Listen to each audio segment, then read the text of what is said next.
Alright, so first off here, we're going to start with an error coin. It's a 1964 silver dime, silver Roosevelt dime, and it has a reversed die cap error taking place on it.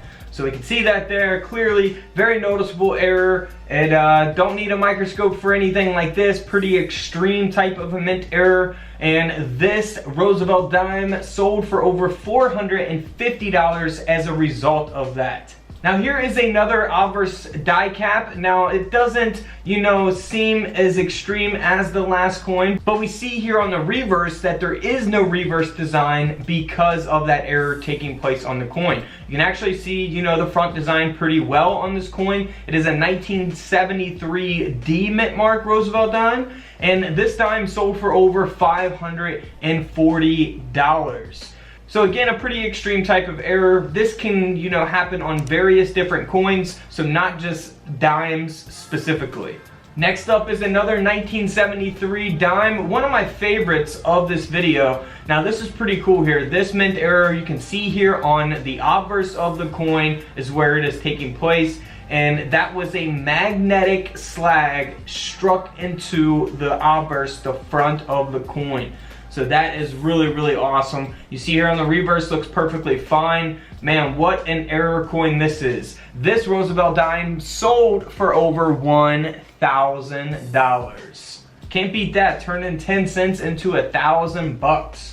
Alright, so moving on to another die cap coin. This is a 1977 D mint mark. I promise there's more than just die caps in this video, but this coin did sell for over $1,700 because of that error taking place on the coin. Now, I know I've shown these in tons of videos, but there are so many of these, different ones of these, that I've shown. This is a 1978 what is a double denomination error. So a penny that was struck on a dime. So a 1 cent coin struck on a 10 cent coin. You can actually see both dates of the coin there, which is really awesome. And then you also see Lincoln's head and Roosevelt's head.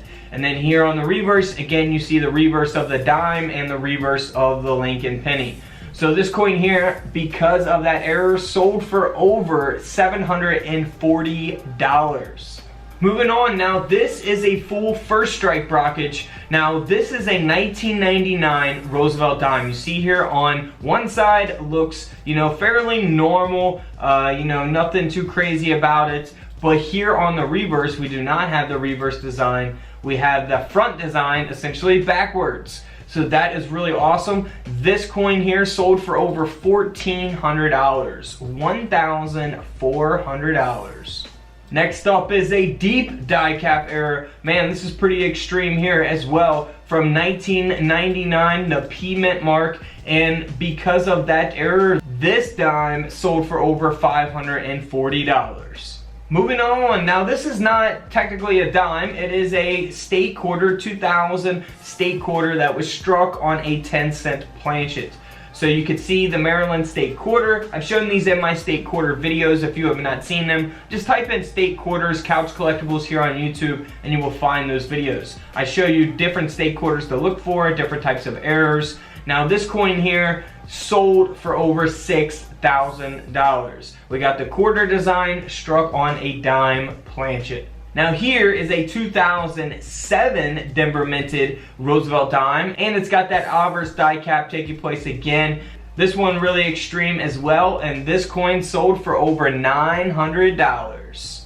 Alright, maybe I lied. Here's another brockage. This is a mirror brockage, and it's similar to the other coin that we looked at. However, this is a 2012, so a little more modern coin here. You see here on both sides of the coin, we got the front design of the coin. One side is backwards because of the mirror brockage.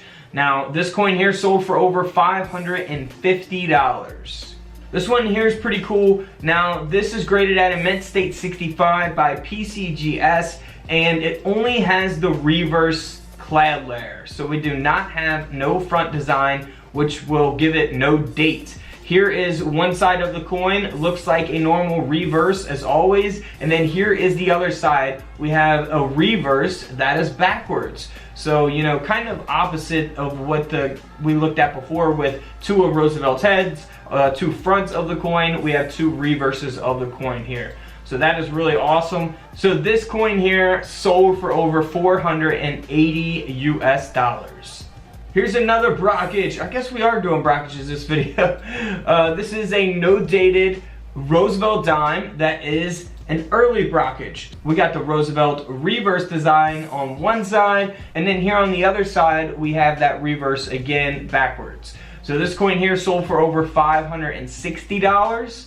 And if we move on here to this next coin, I've shown this in a previous video, no date coin as well. It's a Roosevelt dime that has a major die break here on the obverse of the coin. Now, you know, a lot of these could be small and they happen on various different coins, pennies, nickels, dimes, all that good stuff. But this is almost half of the coin, which is pretty amazing.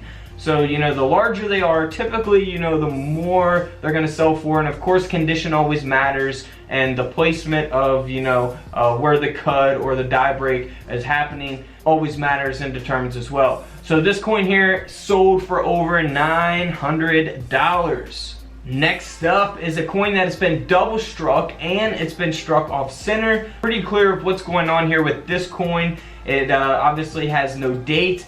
And this coin sold for over $690, nearly a $700 coin.